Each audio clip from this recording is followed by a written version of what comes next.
Today I'm going to milk my medical issues for views, because recently I turned 22 years old, and as many people do on their birthday, they go out and eat, maybe drink or something. All I did was eat, and then my heart stopped, beating, kind of. It was beating, but it would be beating, and then it would stop beating, and then it would start beating again, and then it would stop beating. And it was happening for a few days before this, just on and off, because I think we've all felt a skipped beat in our heart before. Maybe we get a burst of adrenaline, or we get nervous or something, and our heart kind of stops for a second. But this was happening every 10th beat, and then every 8th beat, and then before I knew it, every 3rd beat, it just wasn't beating no more. And I thought this was kind of weird, so I was just going to go lie down at home. But Alice made me go to urgent care, which I did. I've been to urgent care a few times. I've been once for myself, and I've just accompanied other people. Normally, you have a wait, you hang out, they check you in and stuff. But I went in and I was like, hey, my heart keeps skipping beats and stuff. And they were like right now? I was like, yeah, I can't really stand up. I think I might pass out. And instantly the nurses came out. I've never had 2 nurses come out at an urgent care. It was always just 1, but 2 came out, instantly put me in a bed, and instantly just wrapped me up into a bunch of gear, and started watching my heartbeat, and it was not really doing it.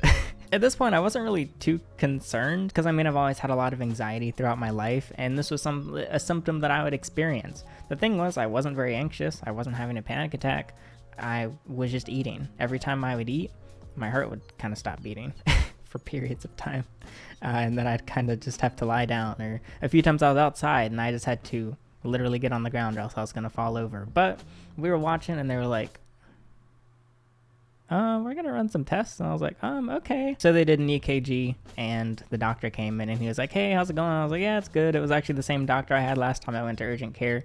I was all good last time. And I was like, yeah, thanks for the help last time. I'm all good now. Hopefully I'll be good this time. And he was like, sure, well, let's listen to your heartbeat. And he pulled out his stethoscope thingy and put it on. And it was 5 seconds later, he said, you need to go to the hospital. And I was like, oh, okay. This week, a couple days. No, you need to go right now. I was like, right now? He's like, yeah, do you have someone that can drive you, or do we need to get you an ambulance? So I was like, do you have a recommendation? What hospital? So he put his recommended hospital in my address. But I rode over to the hospital, and I had to check myself in because Alice had to charge the car. The car wasn't charged. We didn't prepare for this. We just prepared for me to go out to eat for my birthday and then go home. So I checked in. The lady at the front was like, hey, how's it going? What's your problem? I was like, oh, my heart's doing funny things. She was like, can you stand up? I was like, no. So I had to just wheel myself around in a wheelchair for a bit, waiting in line. And eventually, I got my good old first ever room in the emergency room. I got the last bed, so if you were at Wake Met on my birthday waiting in the ER, sorry about that. I might have taken your bed. Hopefully, you are still alive. Ultimately, the whole experience was just kind of interesting. It was my first time in a hospital like this, first time in the ER, first time having medical problems where a doctor looks at me in the eye and says you need to go to the hospital ASAP or else I'm calling an ambulance. It was just kind of interesting stuff, and also I was kind of hoping to just go home and eat some cake and then go to sleep, but I was like, well, frick, I guess I'm gonna be sleeping in the hospital. So I was kind of bummed about that. What made me kind of uncomfortable is I had my EKG and there was a nurse just hanging out in the lobby and she was like, can I see it? And I handed it to her. And she went, okay. And I don't know how to read EKGs, but she looked like I was about to die. And that nurse walked away. I looked at the nurse who was wheeling me around because I couldn't stand up. And I was like, am I about to die? Why did she look at? She was like, don't worry, she's just overreacting. And I was like, okay, I don't believe you. And she was asking about my birthday, and I was like, yeah, I guess I had a good last meal. And she didn't like doctors don't seem to like jokes about death, which I kind of expected the opposite, but maybe it's just because it was the patient joking about it. I don't know. They did another EKG, which was the start of a long series of tests, which the funny thing is this whole time my heart was having it was actively doing it, which was actually really nice because what I realized is certain foods and drinks were making it worse. So right before I walked into the hospital, I took this long chug of, I think it was milk tea. And so it was sugary and I think it had some caffeine, and the sugar made my heart go like, and and then it would kept stopping. So it was like, I was like, yes, perfect, it's not beating, because I wanted to make sure the doctors like saw what was happening. And I drank way too much because it happened for like 8 or 9 hours. But eventually I got into my room and it was time to hook me up to some stuff. I got my first ever IV. They had me pee in a cup, and they drew my blood. So yeah, that was all fine and dandy. IVs feel really weird. It felt kind of good, I'm not gonna lie. They were giving me some saline to see if I was just dehydrated. I wasn't dehydrated, but I needed to pee really bad from all this saline. And there were lots of doctors coming in and out the whole time. I think the whole day I saw probably 30 different employees do something for me, which was kind of crazy. I mean, they were very organized. It was a great experience. They were all quite friendly, but there were so many different people doing like all these little things. But yeah, one doctor came in and I was like, I really need to pee from all this saline you're pumping into me. And she didn't feel like unhooking me from everything, so she just gave me a pee bottle, like a pee jar. And so over the course of the day, I was just peeing in this jar, and it was just ominously sitting on the table. Okay, I have a question. Where do I put the pee jar that's not awkward? I know I know it doesn't really matter at the end of the day. It's doctors see all sorts of weird things, but it was just every time a doctor would come in, it was just this big jar of urine.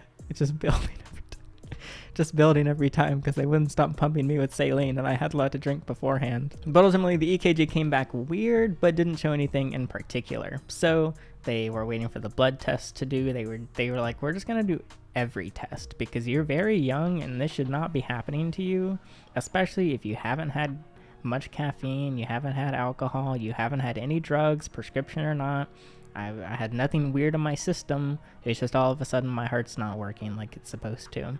And then they pulled up my old medical tests, and it turns out I've already been diagnosed with heart disease as a kid. I didn't know I had heart disease, but apparently I have mitral valve regurgitation, which isn't the worst thing. Of all the heart diseases, I think I would pick that one. I'm happy I have mitral valve regurgitation and not something else, which basically means my heart spurts blood like the wrong way. But I mean, it's kind of whatever. It seems to be fine. But I got that test when I was 15. I had a memory of it, but I never got told that there was anything wrong with me. So it was a weird, because they were like, yeah, so you have this. And I was like, what's that? And they're like, what do you mean, what's that? You've had it for 7 years. And I was like, I have? And they were like, yeah. No one told you? I was like, no. And then I started looking it up on my phone, and it turns out like drinking alcohol can kill you. Like I don't know if it's one of those things where it's like my head hurts, I Google it, I have cancer, I'm about to die. So I don't know if alcohol actually could have killed me or not, but I mean I had been drinking alcohol. Like I don't know, either way, turns out alcohol makes it a lot worse, caffeine makes it worse, and I used to drink a lot of energy drinks. So either way, I was like, well, frick, for the past 7 years I probably should not have been drinking alcohol or caffeine, and it was probably making my heart worse. And so Alice was at home charging the car, getting some other stuff, and she was gonna come back because it looked like I was packing it in and then gonna be hanging out here for quite a while. I was also very tired because I got up around 3:30 a.m. just because, I don't know, I like to get up early sometimes, and so this was like 6 or 7 p.m. at this point, and I was getting pretty tired, not to mention I didn't have much blood pumping, so I was even more tired. So I was just kind of by myself in this hospital room for quite a while because they were just waiting for tests to come back.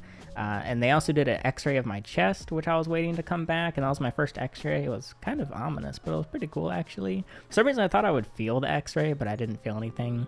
But I was just sitting in the room. But lucky for me, I had Skillshare on my phone. So I was able to take one of the thousands of inspiring classes that they offer with no ads.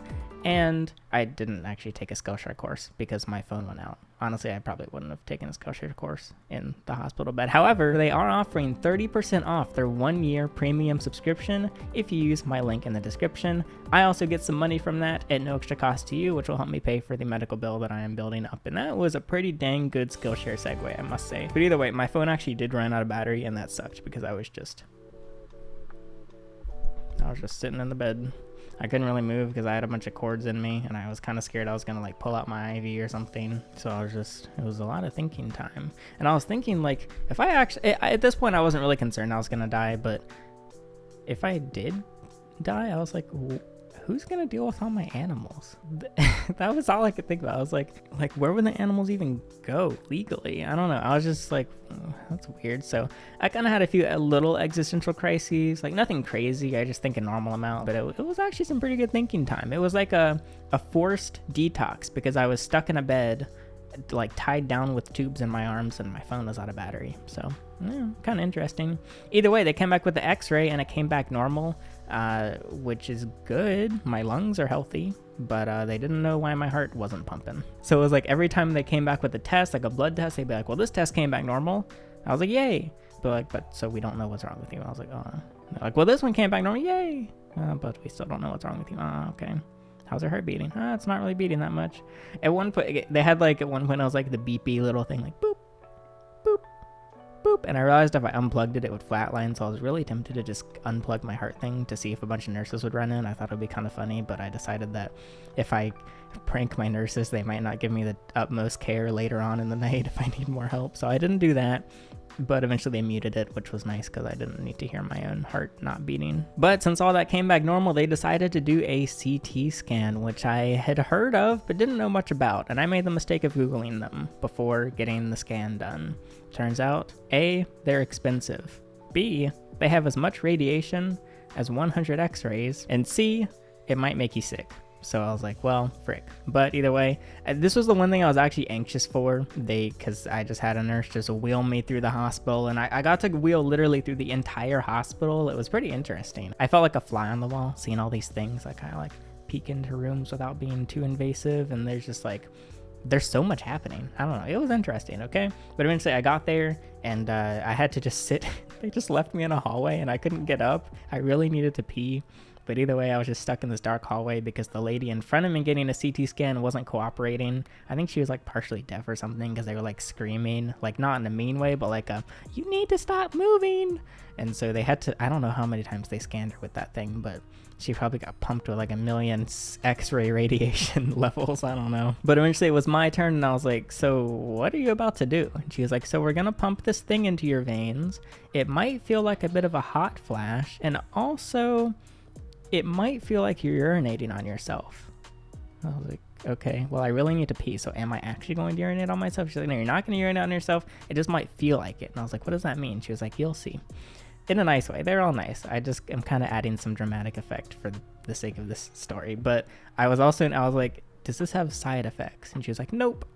Which, according to what I Googled, you might like vomit, you might get really nauseous. So I was like, okay. But I was kind of anxious. And so she pushed me into the tube and it went and spun around me. And it was actually pretty cool. I thought it was a pretty neat machine. I felt like I was in a washing machine, which as a kid, it was always my dream to get in the washing machine. So, but then they were like, all right, we're going to start pumping you in with stuff. I don't know what they said, but they put the thing in my IV and that was not a hot flash. I don't know why they told me it was a hot flash. I know I have a low pain tolerance, but it felt like they pumped lighter fluid into my veins and set it on fire. It was actually pretty cool. I'd honestly do it again and not even complain. It was literally like these little like fire, I don't know. It felt like I was on fire and immediately it felt like I peed absolutely everywhere. I was like, oh my God, I just urinated in this place and there I am covered. But nope, turns out I did not pee. They were completely right. It just felt like I peed. Weirdest sensation ever. Honestly worth the visit because it was pretty cool. I know it's not made to be enjoyed, but I enjoyed my CT scan. But then they did some more tests. They did a urinalysis, a complete CBC, a metabolic panel, a tropin quant, a lipase, a fibrin degradation quant, a magnesium something, thyroid, whatever. Everything was normal, where like I looked totally normal, and then they put their stethoscope, and my heart was and it's just like my heart's doing whatever it wants. It's kind of just freestyling it. And also my blood pressure was really weird. But yeah, I don't know. My blood pressure was just kind of going up and down. I have a naturally high heart rate. My resting heart rate's about 90 beats per minute, which I know is high. During the visit, it was averaging about 110, so a little higher for me, but honestly not that surprising. And then eventually the CT scan came back as perfectly normal. And they're like, well, we've done literally every test that we have here, and you are perfectly normal. I was like, okay, so how do I make my heart work? And they're like, maybe just try eating less. I was like, okay, because it was just happening after I eat. So I was like, okay, bye. And I just got up and went home. My heart was still not really working, but they didn't really have anything else they could do. And I did feel a little bit better, so I was like, yeah, whatever, let's pack it up and go. And so we went home, and that was a few weeks ago, and a few days after, it actually stopped happening after I was eating, and it would just happen randomly, where random times of the day, I would basically just kind of feel faint and then realize my heart's not beating. So still don't know what's wrong with my heart, but I have a follow-up with the cardiologist, so if you enjoyed hearing this part, I just thought I'd fill you in, because why not? I think it's an interesting video, and I can look back and listen to this video. Everyone was really nice. It was, yeah, I don't know why I'm promoting a hospital, but it was Wake Med in Raleigh. It's a cool campus and cool peeps. I can't complain. I did get my hospital bill, if you're curious. I was making guesses about what it would be. It was actually less than I expected. It's $8,500 for my 6 hours at the ER. Unfortunately, I don't have the best insurance because I'm a healthy young guy. Why do I need the top tier insurance? I didn't think I'd need to upgrade it, but I guess I should have. So my bill to me is $2,200, which honestly can't complain for how many resources I used up. It's still kind of a lot though. The CT scan was $3,100. The EKG was $300. The emergency room itself was $3,100. The 8 different lab tests were $1,200. All the saline I used and catheters, for my IV, was $65 and $500 for the chest x-ray. Now, I thought about, do I want to do this test? Do I not? I was kind of thinking it the same way I picked, reptile tests when I met the vet, which test do I really need? But ultimately, I decided I would just keep doing tests until we found out what it was, because I was a little bit concerned. And, as of right now, my heart's not doing it, but I now have an appointment with the cardiologist. They're going to hook me up to some monitors, and yeah, I guess I'll give you an update. It definitely gave me some realizations, I really need to get my sugar intake in order. I am addicted to sugar like many of you are. I did not realize how bad my sugar addiction was, because I knew sugar was making my heart worse, so I tried to not consume sugar, and I went through withdrawals almost immediately. Now I'm used to sugar withdrawals. I can't sleep without sugar, actually. Fun fact about GoHerping, generally speaking, on a usual night, I need to get up every 4 to 5 hours to consume sugar, or else I can't sleep. Because as a kid, I ate so much sugar, it kind of followed me into adulthood. I felt so sick. I felt like I was gonna vomit. I couldn't function. I just drank a little soda. I drank half a soda, and I felt so much better. So yeah, it turns out I get serious sugar withdrawals, which kind of sucks. Thankfully, I don't really like drinking alcohol, and I avoid it, generally speaking. So A, I didn't die from drinking alcohol before, and B, I just won't drink alcohol from this point forward. I'm not really upset about it. On the caffeine side, I don't drink that much caffeine. I'm very glad I'm not a daily coffee drinker and I get headaches or whatever. I drink coffee once a week if I stop by Biscuitville or Starbucks or something. So I haven't had any caffeine or alcohol since then. That's easy. Sugar, honestly, I haven't really been controlling my sugar because, yeah, that's that. The other thing is I fell so behind with the reptiles and the other, there's the chickens and stuff because Alice was with me for a lot of it. But either way, the reptiles are something I have to deal with each day, and I really couldn't do anything for a few days, and I totally fell behind. Nothing got cleaned or fed or got water.